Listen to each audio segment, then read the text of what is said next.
सगळे तुमच्या मोल्याचे मुसलमान पोलीस स्टेशनमध्ये 60 वर्षात भारतीय मुसलमानांच्या समस्या आतंकवादाच्या नावानं सर्वच नावानं देणं घेणं कवडीचं नाही, कवडीचं समजत नाही, कवडीचा संबंध नाही, पण लादेन तोच, सद्दाम तोच, सगळा तोच.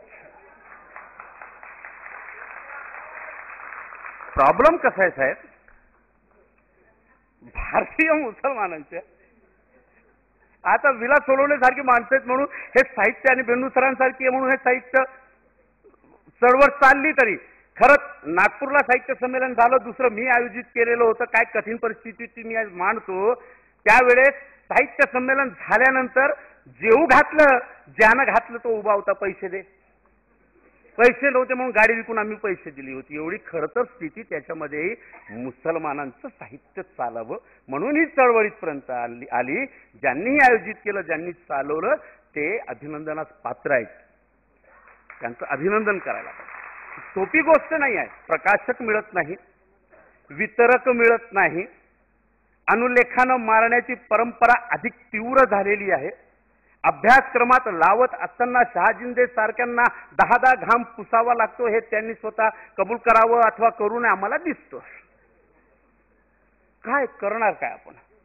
ह्या सगळ्या समस्या असताना आता प्रश्न असा येतो की मुस्लिम मराठी साहित्याचं अधिष्ठान काय. मुस्लिम मराठी साहित्याचं अधिष्ठान तुमच्या अरबस्तानाचं राहणार आहे की मुस्लिम मराठी साहित्याचं अधिष्ठान तुमच्या भारतीय मुसलमानांचं राहणार आहे. हे स्पष्ट मुस्लिम मराठी साहित्यानं केलेलं आहे. अधिक ते तीव्रपणे करण्याची गरज आहे. तुम्ही मागासवर्गीय मुसलमानांच्या समस्या मांडल्यात, आम्ही भारतातील धर्मांतरित सर्व मुसलमानांच्या समस्या म्हणून बघतो. ते धर्म बदलल्यानं भारतीय समाज रचनेतील स्थान बदलत नाही. साहित्यिकांनी त्या लढाईचा केंद्रबिंदू धरला पाहिजे. सुनील म्हणून रिक्षावाला असला, कलमा घेऊन सलीम झाला म्हणजे बादशाह बनत नाही. या व्यवस्थेमध्ये रिक्षाच चालवावा लागतो. साहित्यिकांनी युद्धाचं केंद्रबिंदू ओळखलं पाहिजे की कोणत्या व्यवस्थेशी आमचं युद्ध आहे. बाबासाहेबांनी ते केंद्रबिंदू ओळखलं, पण तुम्ही हे का विसरता हो की 1400 वर्षापूर्वी इस्लामने ते केंद्रबिंदू ओळखले. ज्या लढाईला 1400 वर्षानंतर बाबासाहेबांना उभं राहावं लागतं, त्या लढाईला 1400 वर्षापूर्वी इस्लाम जिंकतो. तुमच्या अनटचेबिलीला प्रचंड लढा द्यावा लागतो. इथं एक ताट फेकून अनटचेबिलीला इस्लामनं दूर केलेला आहे. हात लावू देत नाही, एका ताट्यात जेवायला बसा असं आमंत्रण भारतीय व्यवस्थेला इस्लामनं दिलेलं आहे. ते साहित्याचं केंद्रबिंदू, क्रांतिकारी केंद्रबिंदू तुमच्या साहित्यात कसं येणार आहे.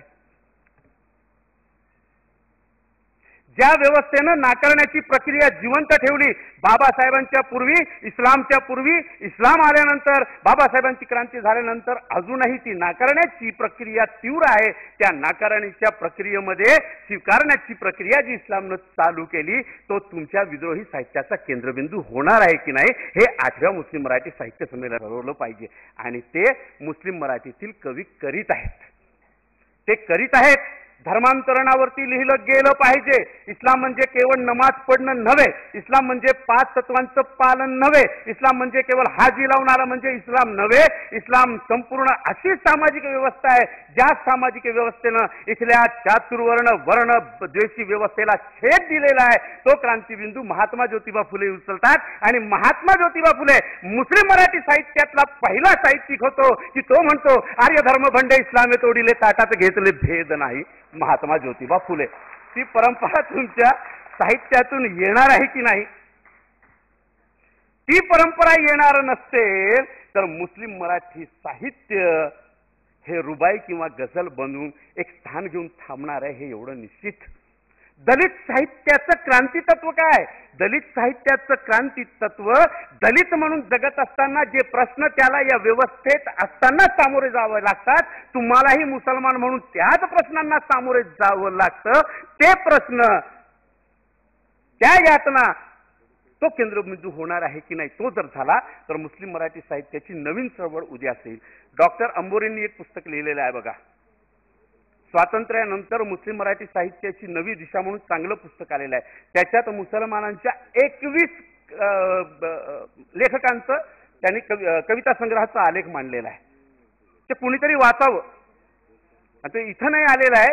त्याच्यामध्ये त्यांनी सुंदर मांडणी केलेली आहे की दलित प्रवाह कुठंतरी थांबल्यासारखं जेव्हा वाटत होतं तिथूनच अचानक मुस्लिम मराठी साहित्यानं नवीन दिशा या साहित्य प्रवाहाला देण्याचा प्रयत्न केला. एवढी मोठी मांडणी आपसुकच होते का हो? ही मांडणी कशी होते?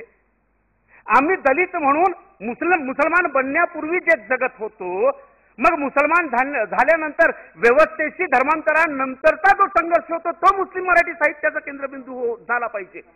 बघा, माझे स्पष्ट मत आहे, मुसलमान होण्यापूर्वी ज्या दलितत्वाला आम्ही सामोरे जात होतो, मुसलमान बनल्यानंतर कदाचित सांस्कृतिक फडी या व्यवस्थेकडनं आम्ही जिंकली असेल, पण आर्थिक, शैक्षणिक, प्रशासकीय, राजकीय दलितत्व आमचं तेवढंच प्रखरपणे आहे जेवढं आदिवासीचं आहे, दलिताचं आहे. मग आदिवासी दलिताचं साहित्य जे प्रखरतेनं स्वतःची समस्या घेऊन येतो आहे पुढं, ती प्रखरता आमच्या साहित्यात असली पाहिजे की नसली पाहिजे?